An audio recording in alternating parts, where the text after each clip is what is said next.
আমেনা টান দিয়া পর্দা সরিয়ে দিলেন। হালিমা কয়, জীবনে আমি অনেক মানুষ দেখেছি,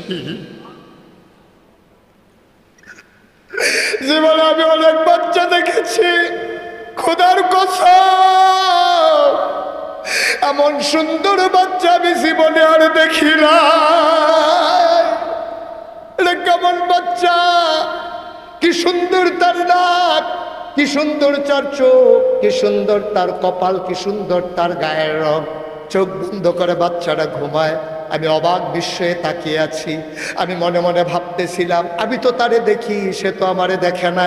যদি চোখ খুলে একটু তাকাতো, বাচ্চাটার চোখের পাতাটা হঠাৎ করে নড়ে উঠল।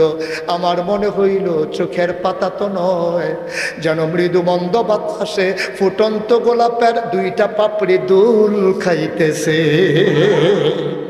মন দিয়ে শুনো রে ভাই, আল্লাহর নবী অনুপম আদর্শ, নির্মল চরিত্র, জন্মের পরেই তার প্রকাশ ঘটে গেল। নবীজির জামানায় বাচ্চা যখন জন্ম নিত, মায়েরা তাদের বুকের দুধ খাওয়াতেন না। তায়েফ থেকে মহিলারা এসে তারপরে বাচ্চা নিয়ে যেত, টাকার বিনিময়ে দুধ খাওয়াইয়া ফেরত দিত। আল্লাহর নবী যে বছর জন্ম নিলেন, অনেক মহিলারা আসলেন তায়েফ থেকে মক্কায় বাচ্চা নিতে। কেউ নবীর ঘরে গেলেন না, কারণ নবী ছিলেন ইয়াতীম, তার বাবা ছিল না। সেই জমানায় বিবি হালিমা তখন সবার পেছনে পড়ে গিয়েছিলেন। তিনি এসে জানলেন একটা ইয়াতীম বাচ্চা আছে। নবীর ঘরের দরজায় দাঁড়ালেন, সালাম দিলেন, আসসালামু আলাইকুম রহমতুল্লাহ। ভিতর থেকে আমেনা কয়, ওয়ালাইকুম আসসালাম রহমতুল্লাহ। কে দরজায় দাঁড়িয়ে সালাম দেয়? কয় আমি হালিমা। কয় কোন হালিমা? কয় আমি হালিমাতুস সাদিয়া। কয় বুঝলাম না। কয় আমি তায়েফ থেকে এসেছি বাচ্চা নেওয়ার জন্যে।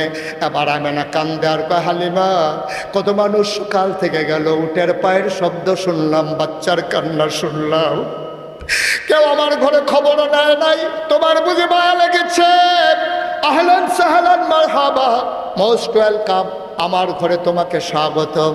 হালিমা ভেতরে ঢুকলেন, হালিমার স্বামী আর হালিমার ছেলে আব্দুল্লাহ। হালিমার স্বামী কুলে নিয়ে বাইরে দাঁড়িয়ে আছেন। হালিমা কয়, আমি ঘরের ভিতরে ঢুকে দেখি মা আমেনা বিছানায় আসন পেতে বসে আছেন। কুলের ভেতরে ফুটফুটে একটা শিশু, এমন একটা সাদা রুমাল দিয়া বাচ্চার মুখটা এমন করে ঢাকা। আমি বললাম, আমেনা, বাচ্চা নেব এমন কোনো কথা নাই, দয়া করে আমি বাচ্চাটাকে একটু দেখতে চাই। আমেনা কয়, দেখে নাও নয়ন ভরে। হালিমা কয়, দেখবো কেমনে, মুখ ঢেকে রাখলে। আমেনা টান দিয়া পর্দা সরিয়ে দিলেন। হালিমা কয়, জীবনে আমি অনেক মানুষ দেখেছি, জীবনে আমি অনেক বাচ্চা দেখেছি, খোদার কসম এমন সুন্দর বাচ্চা আমি জীবনে আর দেখি না। এটা কেমন বাচ্চা, কি সুন্দর তার নাক, কি সুন্দর তার চোখ, কি সুন্দর তার কপাল, কি সুন্দর তার গায়ের রং। চোখ বন্ধ করে বাচ্চাটা ঘুমায়, আমি অবাক বিস্ময়ে তাকিয়ে আছি। আমি মনে মনে ভাবতেছিলাম, আমি তো তারে দেখি, সে তো আমারে দেখে না। যদি চোখ খুলে একটু তাকাতো, বাচ্চাটার চোখের পাতাটা হঠাৎ করে নড়ে উঠল। আমার মনে হইল চোখের পাতা তো নয়, যেন মৃদু মন্দ বাতাসে ফুটন্ত গোলাপের দুইটা পাপড়ি দুল খাইতেছে। আমি তাকিয়ে আছি, বাচ্চারা আমার দিকে তাকিয়ে আছে, আমি কিচ্ছু বলি নাই।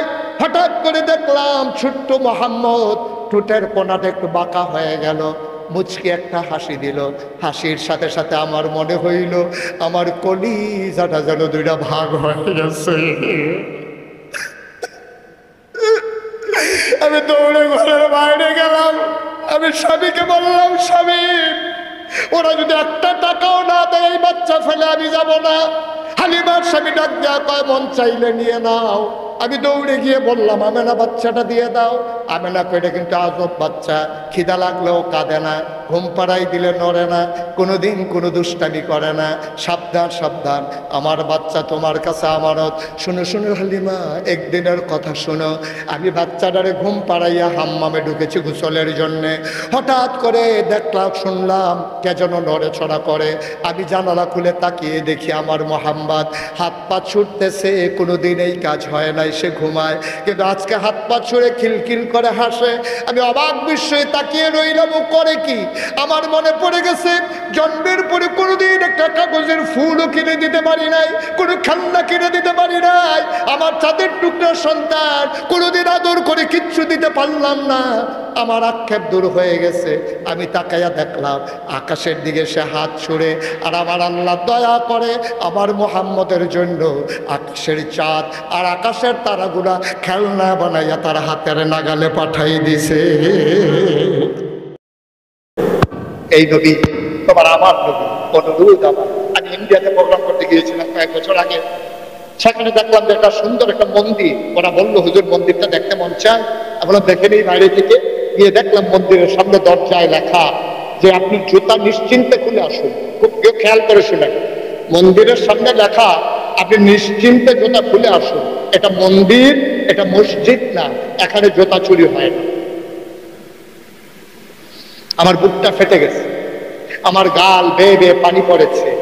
যা ভারতের হিন্দুরা, গোটা দেশে পৃথিবীর মানুষেরা আমাদেরকে বুঝাতে চায় আমরা মুসলমানেরা হচ্ছে জুতা চোর, আমরা মুসলমানেরা হচ্ছে নিকৃষ্ট জানোয়ার।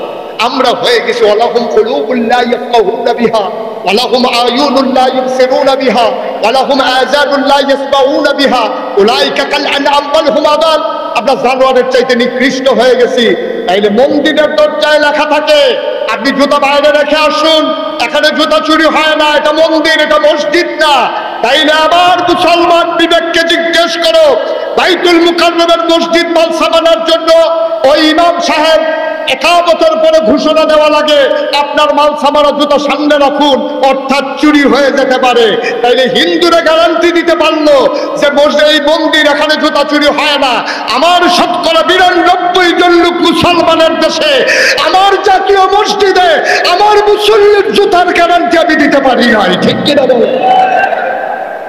আফসোসে জাতির জন্য আমরা সভ্যতা শিখালাম গোটা বিশ্ববাসীকে। আমার কর্ডোবা, আমার স্পেন, আমার বিশাল সভ্যতা মুসলমানরা আমরা তিল তিল করে গড়ে তুললাম। আজকে মুসলমানরা হয়ে গেলাম জোতাচোর, মুসলমানরা হয়ে গেলাম মানবতার ধ্বংসকারী। আমাদেরকে এই মানবতার অজুহাত দেখাইয়া আমার ইরাককে ধ্বংস করে দেয়, আমার ইরানকে ধ্বংস করতে চায়, আবার সিরিয়াকে টুকরা টুকরা করে দেয়, আবার সাদ্দামকে ফাঁসি কাস্টে ঝুলিয়ে হত্যা করা হয়। মুসলমান মনে রাখবো, সেই দিন বেশি দূরে নয়, 200 কোটি মুসলমান আর প্রতিটি জনপদ যেখানে ইসলামের সবগুলো জায়গা কাফেররা টার্গেট করে আমাদেরকে কচুকাটা করবে, আমরা যদি এখনো বদলাইতে না পারি। ঠিক কিনা বলো? 313 জন যদি 1000-এর বিরুদ্ধে পারলো, বদরের প্রান্তরে 313 জন যদি 1000-এর বিরুদ্ধে পারলো, আমরা 200 কোটি মুসলমান বাংলাদেশে কেন পারলাম না? পারলাম না এই কারণে আমাদের কোয়ান্টিটি আছে, কোয়ালিটি নাই। আমাদের সংখ্যা আছে, আমাদের যোগ্যতা নাই। আমরা যেখানে বসি সেখানে সব লুটে ফুটে খেয়ে ফেলি। আমরা রাস্তার ইট খাই, আমরা রাস্তার পিচ খাই, আমরা সচিবালয়ের ফাইন খাই। আমরা এমন দুশ্চরিত্র, ভগিন নিবেদিন লেগে বিস্কুট আছে, এই বিস্কুট খাইয়া বুঝে দিচ্ছি না। জান, নিজেকে বদলাও, নিজেকে বদলে নাও, আমার বাংলা বদলে যাবে।